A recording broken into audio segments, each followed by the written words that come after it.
Now, I will say, it's my tremendous privilege at this moment to introduce and invite back on stage from yesterday our Chief Technology Officer, Mary Beth Westmoreland. Mary Beth's going to be exploring. Come on, let's give her some applause. I'm going to elongate our time on stage together because we didn't get to spend too much time on stage together this year. That's true. But we did last year, though. Mary Beth's going to be working with experts from within Black Bottom and across the community. So welcome.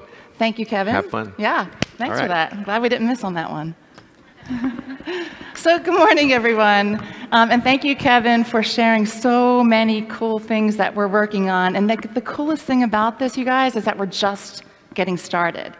And before I get started, I wanted to encourage all of you to stay through this session, not just because we have an incredible array of speakers for all of you, but because we have a really exciting announcement that we're going to make at the end of the session. So I know, I'm getting your anticipation up, so stick with us. Okay, now it's time to take a little bit more of a closer look at the themes behind me on the slides that you see, and explore more of the mindsets and the tools that are behind things like pursuing radical collaboration, unleashing the power of data, and catalyzing individual impact. Right? We not only by pursuing these goals will we get closer to our individual goals of doing good, but we're going to help the entire social economy. So we're going to start with catalyzing individual impact. And you know what the passion and energy of your supporters, your constituents, your stakeholders, you know how important that is to your mission. It's also a key resource to our broader social economy. And I could stand out here and talk all day long about some of the cool engineering work that we're doing and how excited I am to be a part of that. But instead, I'm going to bring up someone who is living proof of what a single person can make happen. Someone who is using a piece of technology that we haven't even talked about today, a washing machine. I know. So please join me now in giving a warm bbcon welcome to Enda Doherty. Enda. Hey, Beth, how are you? Yeah, good. Welcome. Please. So, Enda. Good morning. Morning, Baltimore. Very quiet. Are they? Not enough coffee, I think. And they had a big night last night, too. So, Enda, I mean, we've talked a few times, and really every time we talk, I get teary-eyed, and I hope that you find the inspiration in Enda that I do today. But you have such an incredible passion and have done some amazing things. And if you could just share with the audience a little bit about why you're here and why these pictures are of you carrying a washing machine. Yeah, the washing machine. I get asked that a lot. I sat over in the far corner there this morning, and I met some nice ladies, and they said, you know, there's a guy going to be on stage, and he's carried a washing machine for. And I said, yeah, he sounds like a crazy sort of a guy, but that's me. My own story is that, cliche it is, but I'm an Irish alcoholic, and it's 11 years, I suppose, since I've had a drink. But congratulations. Thank you. But in my own life story, you know, I probably was affected by anxiety, depression, sleep disorder, but if I drank enough Guinness, it really didn't matter because I was medicated. So when I stopped drinking alcohol, like a lot of people, I realized I had a lot of problems I had to fix. So thankfully, with friends and family, I managed to fix those. You know, a lot of people don't. The charity that I've raised the money for called Pieta House, and they're a fantastic charity. They provide counselling for people who are feeling suicidal or self-harming in Ireland. I was very lucky to have family and friends to look after me in my dark hours, but not everybody does, you know. So I was very keen to raise money for them. So I suppose shortly after I stopped drinking, I did like a lot of men in our 30s. I bought an obscene amount of spandex, and I discovered the joys of triathlon, and the part of me that it's obsessive, or the part of me that does things too much. Rather than beating myself up about that anymore, you know, it's the natural side of me that I now channel. So I did Ironman Sweden, I did Ironman UK, and then I decided that those were far too easy. So I did my warm-up act for my main event was I did 9 marathons in 8 days. How do you do that? I mean, with a washing machine on my back. And why the washing machine? Well, I suppose the first thing is you need a media hook, and it worked, because look, I'm here at hello bbcon. I've been on loads of national TV stations. I was Googling my name the other day, and I found the Tokyo Times had an article in Japanese. You know, you've come up with a good idea when you're being written about in Japan, but there are two simple reasons I carry a washing machine. One is to remind people, you know, in the auditorium here today, there's someone sitting beside you, a colleague who's traveled to the conference with you, and they smile, they joke, they seem very, very happy, but they can be carrying an extremely heavy load, and it's invisible. Regrettably, in Ireland, we lose 10 people a week to suicide, which is a very, very large number given our population. And the reason many of those people die is that they don't share the load, which is our slogan: share the load, don't carry something stupid, ask for help. I suppose the second reason too is, you know, to encourage people that sometimes you need to send that text, make that phone call, you know, go to that ball game, have that barbecue, and reach out to people and ask, you know, are they in help? You know, I think the most common question people ask me about the washing machine is, you know, how heavy is it? It's about the same weight as an average 11-year-old, about that size. So running a marathon with an 11-year-old does not sound fun. No, it hurts a little bit. It hurts a little bit, but you know, most people in the auditorium say your cell phone isn't heavy. Yet if you extend that and hold it for long enough, that weight will take your arm off. So if you have a problem, if you're under pressure for work or for your family or your sexuality or whatever the issue is with you in your life, you know, sharing that load will reduce the weight greatly, and it could save your life. Well, can you share a little bit more about the cause that you're most passionate about? Yeah, well, I say Pieta House are a fantastic charity. The founder of Pieta House was a psychologist in Ireland who lost her own sister to suicide. And for years she beat herself up. She said, you know, she asked herself every day, why did my sister take her life? And she literally woke up one morning and said, it's the wrong question. The real question is, how could I reach out and stop other families experiencing what I've experienced? Wow. She quit her job, she remortgaged her house and set up this fantastic charity.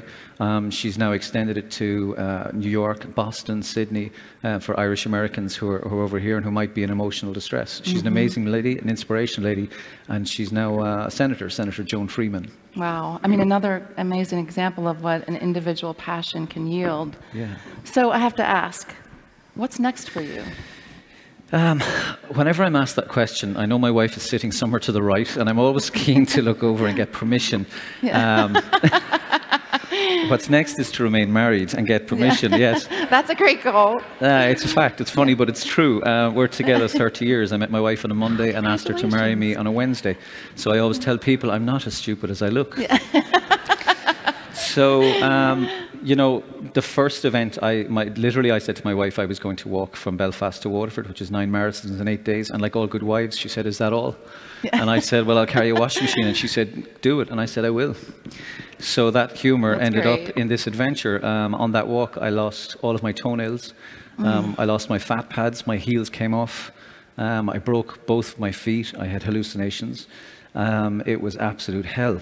But it was absolute magic, and because of that, last summer I attempted to climb Mount Kilimanjaro, which you can see that lovely photograph there. Someone said to me this morning, it looks like I photoshopped a washing machine onto my knee, but that is in fact my bbcon washing machine, and I made it to 17,500 feet. I didn't quite make it to the summit.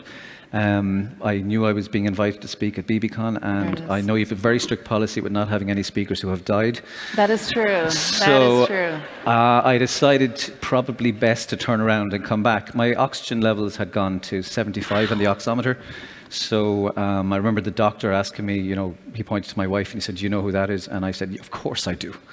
But I didn't know who she was, and I didn't know who I was. So it was time to turn around. But on Summit Night, you know, our Facebook page is called the Pieta Challenge, but on Summit Night, the slogan on the side of that machine became reality. The slogan is, share the load, ask for help.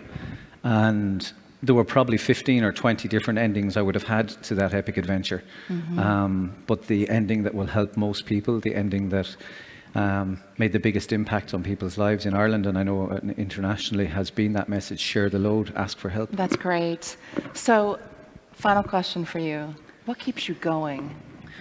Well, if I could go back to the 9 marathons in 8 days, on the finish line that day, I've often told this story to people, and I apologize in advance if I have hit a speed bump and my voice goes, but this lady came over to me and she said to me, she said, do you mind if I get a selfie with the washing machine? which is a With very you in the washing machine?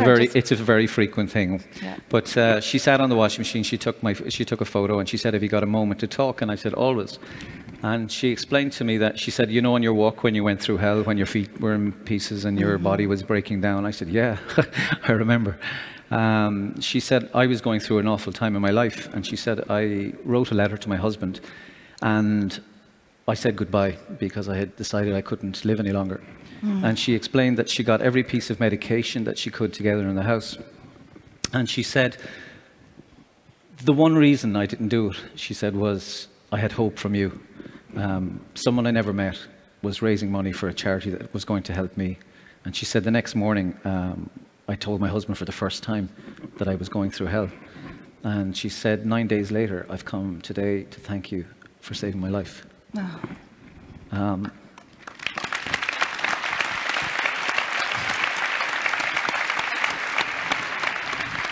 And I suppose, you know, I was delighted to have the opportunity to come and speak here today. You know, we were speaking earlier this morning about my number, 28,000. I know it's a very upbeat conference and everyone's having a great time, but I've bad news for you. The average American lives 28,000 days.